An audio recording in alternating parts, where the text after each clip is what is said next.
Thousands of tax dollars poured into a school program, but was it for the kids or for a school leader's relationship? When school board members saw what Amanda St. Hilaire uncovered, they called the police. I would just like to say, you guys are accountable to us. You're hurting the kids. We will not comply. Rocky relationships. After all of that, you let it get to this. Get all the attention. You're evil and you will pay for this. So it's easy to miss when a different kind of relationship, questions of nepotism, creeps into government decisions. This misstep, mistake, shortcut stuff has got to stop. I think families are wondering how they can be confident they're getting the best decisions for their students and not the best decision for one employee's wallet. Meet retired Wauwatosa School Board member Mary Jo Randall. I'm not going to repeat all of the questions and points that I've shared with the board in my emails. For months, she's questioned the school district's relationship. It's kind of disheartening that I didn't hear from you guys. With one particular program. The power of AVID. The future of AVID. We are AVID. AVID, Advancement via Individual Determination, is a college and career readiness program. Without AVID, I don't think I would be enrolled in 3 high school honors classes for next year.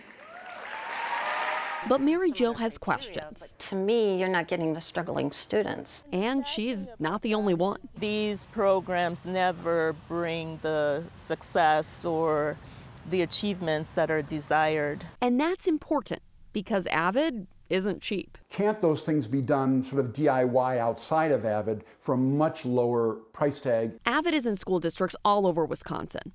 Wauwatosa stands out. Mr. Phillips? Yes. Rapidly voting to expand the program to a more than $170,000 contract with little data or public discussion. In fact, the at-the-time superintendent signed the contract before the board even voted. Yes, and that passes. Violating district policy by not getting quotes from competing programs. We did not follow all of our procedures. Only for the new superintendent to press pause. It was too ambitious. So what started this fast-track relationship with AVID, and how'd it go off the rails? I would have to turn it over to Mrs. Bauers to answer that question. Kristin Bauers is a Wauwatosa assistant superintendent. Kristin is very enthusiastic about AVID. We found that enthusiasm in more than 500 pages of public record emails. Kristin Bauers championed AVID for years, arranging meetings, pushing events, sending staff promotional materials. Education is more important now than ever.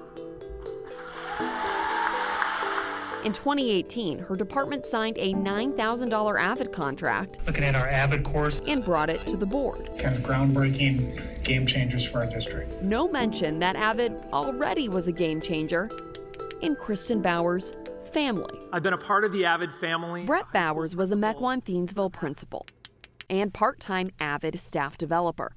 He's also Kristin Bauers' husband. AVID paid Brett Bowers to train staff and talk up the program. And he did, to his wife. In 2015, he copies her on an email to an AVID program manager, writing, "My wife's school district is finally getting serious about AVID." She replies, "Man, you outed us. Yikes." Eventually, the Bowers recommend the school board approve district-wide AVID implementation. But the flame in this relationship doesn't die there.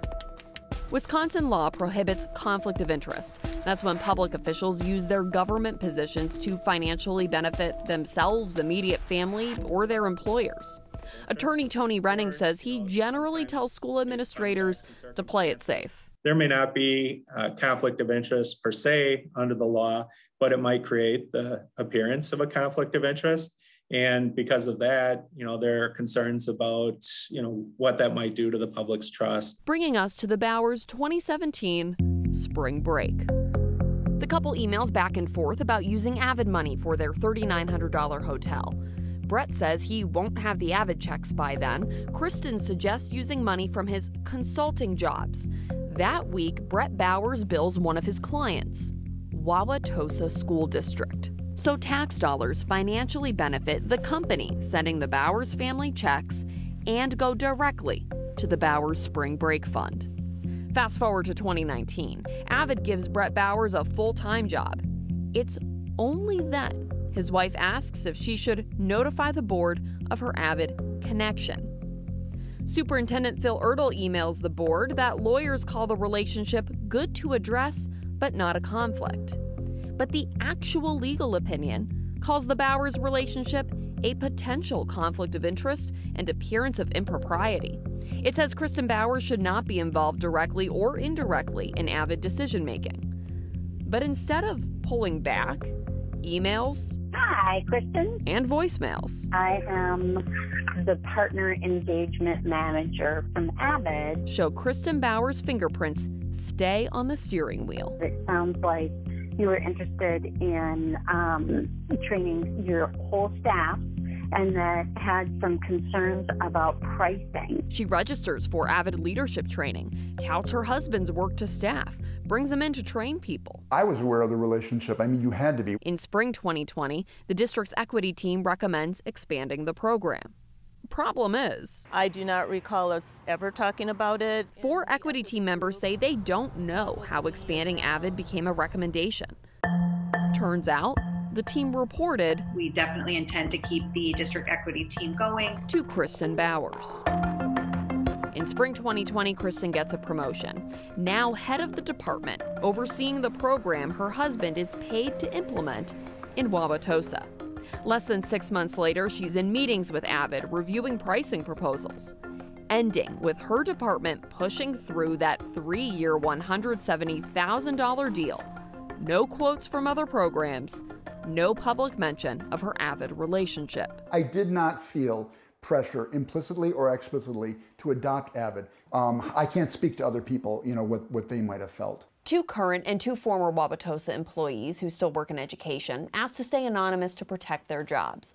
One said AVID was, quote, completely and disingenuously oversold. We all knew about the relationship between Kristin and Brett, and it made things really uncomfortable. It seemed wrong, but nobody felt they could speak up. She really sold the program at every opportunity. Another said, who's going to tell their boss, hey, I have concerns about the program that signs your husband's paycheck? One employee said, quote, I've never known Kristin to do anything unethical, blaming the former superintendent for, quote, not following the right steps. Now the public can't trust the process. Brett and Kristin Bauers did not respond to interview requests. Neither did anyone from AVID or former Superintendent Phil Ertl. The current superintendent wouldn't talk either. So we went to his bosses, the school board. When they wouldn't go on camera, Hi, Amanda St. Hilaire, Fox 6. We brought the camera to them. Board member Mike Phillips says he's working on new policies but won't elaborate. I think families are wondering how they can be confident they're getting the best decisions for their students and not the best decision for one employee's wallet. Of course. Do you have anything to say about that? That's what I have. Thanks. Board President Steve Doman, Can we catch you right after the meeting for a quick interview? wasn't any more talkative. You're the president of the board, you're the guy in charge. If you can't answer questions, who can? It's not that I can't, it's that I don't trust you. It's an unfair story. Why not? Why would I? How are we? Have a relationship. Apparently, relationships are important in Wauwatosa. Board members Sean Rowland and Mike Meyer eventually did talk. We've had conversations about it, and I can't go too much into detail because we're still having discussions about it. My vote yes in February without competitive bids was a mistake, of course. And now, we need to own that. Neither one had seen the public records we'd uncovered. Tell me more about that. So we did. 2 days later, the district sent parents a message saying it failed to adhere to policies, pausing the AVID expansion. Mike Meyer and Sean Rowland emailed the board president saying the records Fox 6 uncovered are concerning. At the next board meeting, we are taking steps to fully investigate those allegations, and we are united in that decision. So the key players are starting to ask the tough questions. How does that sit with you? After we did. You've really done a good service with your journalism. Thank you. Even so, Mary Jo says something's got to change. Because this was pretty easy, however it happened. After all, the key ingredient to any healthy relationship is trust. Amanda St. Hilaire, Fox 6 Investigators. Amanda, thank you. Kristin Bauers is now on paid administrative leave while an outside firm investigates. The school board voluntarily made more records public and turned this case over to police. We're going to have all those details on our website. We'll also have a more in-depth look at what the AVID program actually does and why some districts are reconsidering. That's coming up Wednesday on Fox 6 News at 9.